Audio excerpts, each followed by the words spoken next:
Once again, northern Thailand is choking under a blanket of toxic smog. What's really causing it, and how can we get rid of it for good?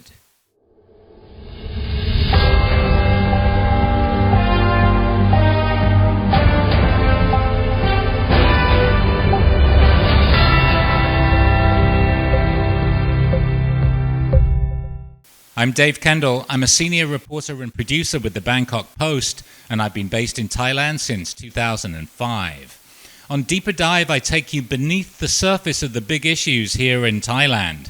Please share and follow this podcast, and you can watch the video version on Spotify. In northern Thailand, it's smog season once again. Every year from February to early May, Chiang Mai and its neighboring provinces are blanketed in haze for days on end, with toxic levels of PM 2.5 fine dust reducing people's lifespans. For several days in mid-March, Chiang Mai was the most polluted major city on earth, and the only reason Prime Minister Srettha Thavisin did not declare it a disaster zone was to avoid hurting tourism. On March the 10th, the Chiang Mai governor announced a 10,000 baht reward for reporting people who set fires in forested areas. For more than a decade, various attempts have been made to beat back the smog, cloud seeding, clamping down on gross polluter vehicles, banning the burning of crop waste, and instead encouraging turning corn stubble into biocharcoal. All these methods are sound, and many people have tried their best to mitigate the problem, but every year the choking smog continues. In this short film, I argue the main cause of the air pollution in northern Thailand is a major driver of climate change all over the world, and hardly anybody is talking about it. The film presents factual information based on the results of peer-reviewed academic studies, but any opinions expressed are my own and those of others who appear, and not necessarily those of the Bangkok Post.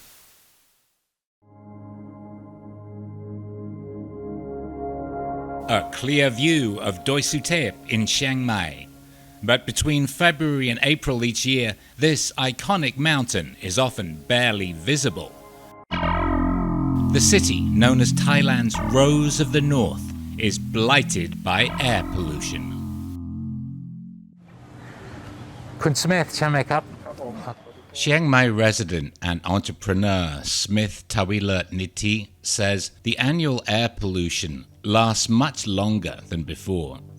8 years ago you see like about a week, and then you see like a month, and you see few months at the like high level of air pollution, like the smog in the very serious level. A 2020 report by Greenpeace attributed 14,000 deaths a year to air pollution, particularly toxic PM 2.5 dust. Where does the haze come from? Media and some government sources like to blame hill tribe people who torch the forest floor to gather mushrooms. Others think natural forest fires are the main cause. But scientists at Chiang Mai University are now able to distinguish the cause of the toxic smog, and the burning of crop residues is the biggest culprit. แต่ที่มันเกี่ยวข้องกับเรามากที่สุดนะครับก็คือในสถานการณ์ของเรานี่คือการเผาจากพวกวัตถุการเกษตรไม่ว่าจะเป็นเผาป่าหรือเผาสังข้าวโพดเลยก็ตามเนี่ยอันนี้ก็จะเป็นเน้นเกี่ยวกับเรื่องฝุ่นละอองขนาดเล็กนะฮะที่เป็นตัวหลักเลยเป็นสารพวกไฮโดรคาร์บอนนะครับ Dr. Michael Schaefer is a university professor who now runs a charitable foundation in northern Thailand. He told the seminar the true cause of the pollution surge is cutting down the forests to plant ever-expanding fields of corn. A young man who worked for us at the foundation had to bail his mother out of prison, out of jail, for cutting down a tree which didn't belong to her. But on the other hand, farmers that I know are allowed to burn anything they want as long as they are burning it in order to clear land to grow corn. Corn is really the issue here in Thailand. Animals eat corn. Corn is the feed of choice these days. So what do when you've got a cornfield full of waste? You burn it. This is a major cause of the loss of wildlife areas, habitat, biodiversity, watershed, and so on. And more than half of this corn ends up being grown on what is technically legally protected forest areas. If you read like many journal or like articles, one of the surprising fact is animal agriculture is the number one deforestation factor. This pattern, deforesting land to plant feed crops, is not confined to Chiang Mai. Worldwide, 50% of the grain harvest is fed to animals. Right now, our food system is not just broken, it's absolutely out of control. Whatever environmental issue you want to look at, from the smallest and most local to the largest and most global, the inefficiencies of animal agriculture are one of the top causes. On the issue of climate change specifically, the United Nations says that more climate change is attributable to the global meat industry than to all of the planes and trains and trucks and automobiles, all forms of transport combined, almost 15%. The underlying problem, it's incredibly inefficient to get our calories from animals rather than directly from crops. In the days of hunting, animals raised themselves. Now we have to provide them with food, water, shelter, and antibiotics. You give a kilo of soy to a cow, it doesn't put on a kilo of flesh. And you got to keep doing it every day of the animal's life. On average, it takes roughly 10 times more inputs to make calories and protein from animals than plants. That's 10 times the crops, 10 times the water, 10 times the land, and 10 times the fossil fuels. When you talk about like the animal production, right, through the feeding, through the raising, through the slaughtering, a lot of things are just happening that we don't see the connection very clearly. According to United Nations data, half the world's habitable land is now used for farming. Animal agriculture gobbles up 77% of that farmland for grazing or feed crops, but it only supplies 18% of global calories. I learned also the global warming issue, the sustainability, the deforestation that come through the food that we eat. Smith didn't set out to learn about the connection between meat and climate change. At first, he just wanted to improve his health. I started reading so many books. So the book about health and food, and found out one of the big areas, like if we don't eat animal products, then you get healthier because a lot of diseases cause from eating too much animal products. I want to see if that is really true. So I became vegetarian 4 years ago, just to see if I live in Thailand, I want to be healthier by living without animal. How hard would it be, right? So it's quite hard. Since his family firm is a food manufacturer, Smith saw the relative shortage of meat alternatives in stores and restaurants as an opportunity.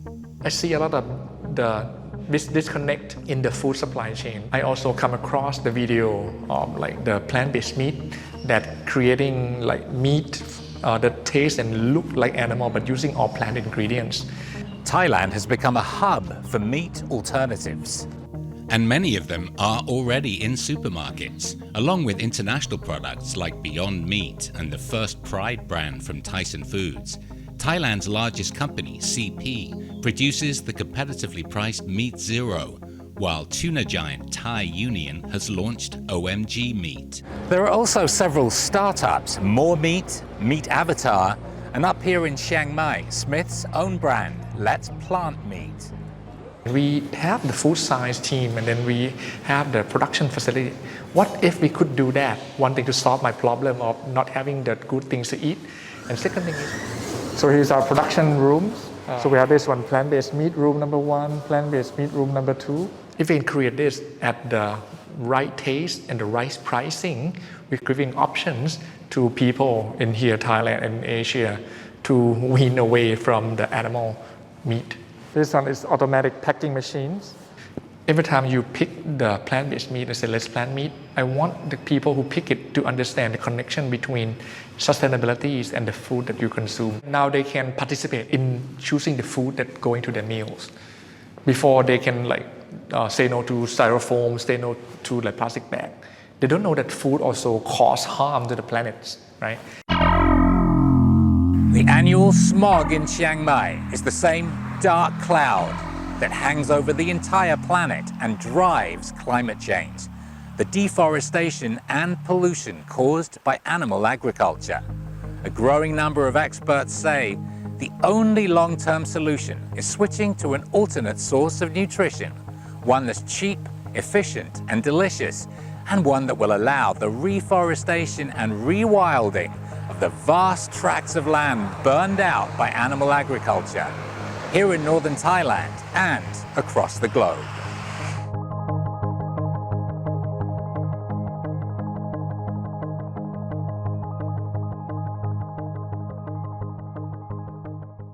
So what are the takeaways? The film draws a parallel between corn farming as a driver of air pollution in northern Thailand and animal agriculture as a major driver of climate change.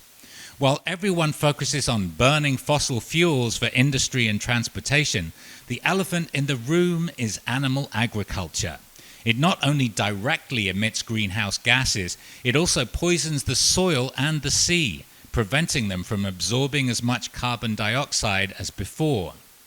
Perhaps most importantly of all, we've cut down our forests and turned half of all habitable land into a farm. And 77% of that farm is animal agriculture that's too inefficient to feed the 10 billion people expected by 2050. According to Oxford University's Our World in Data, we could feed everyone and return 3/4 of the world's farmland to nature if we got our protein and calories directly from plants instead of inefficiently cycling them through animals.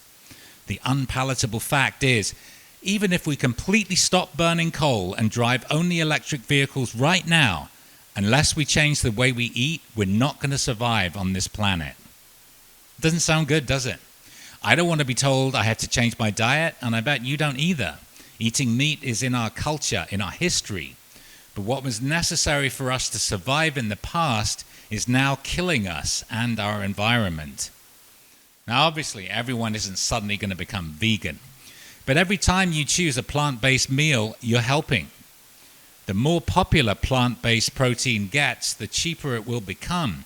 And when people become aware of how big animal agribusiness sways government policy and enjoys massive subsidies around the world, the price of meat will rise to something nearer its true cost to us and the globe. So what do you guys think? Here are some previous comments about the issue on BangkokPost.com. Pompey's posted, "The reward of 10,000 THB for reporting forest arson is derisory. Who's going to risk the threat to their safety to whistleblow? It can be guaranteed that the names of anyone reporting will be immediately circulated to those accused because there are too many interest groups in this national crime." Les wrote, "If you compare the economic benefits of corn with the detrimental effect of the smoke, which would win? Surely it's a net revenue loss."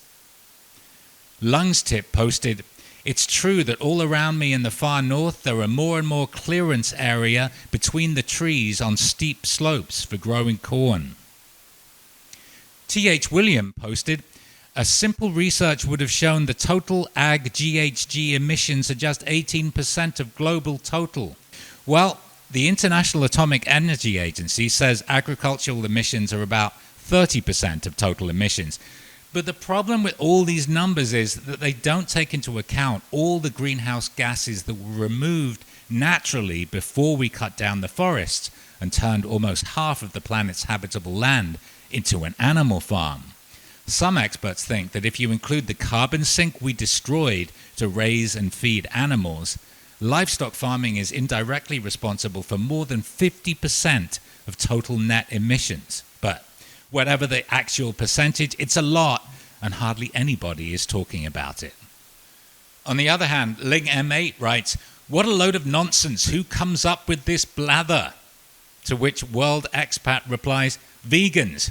Worst of all, I tried vegan food once and it didn't contain a single vegan." But I'll leave the last word to Surely Not, who writes, "Like it or not, the world needs to stop eating animal products." To find out more about this topic, I highly recommend the film Eating Our Way to Extinction, narrated by Kate Winslet, available on YouTube as well as on Amazon Prime. Thanks for watching or listening to Deeper Dive. Please follow and share the podcast and stay up with all the latest news about Thailand and the world 24/7 on BangkokPost.com. I'm Dave Kendall. See you again soon for another Deeper Dive.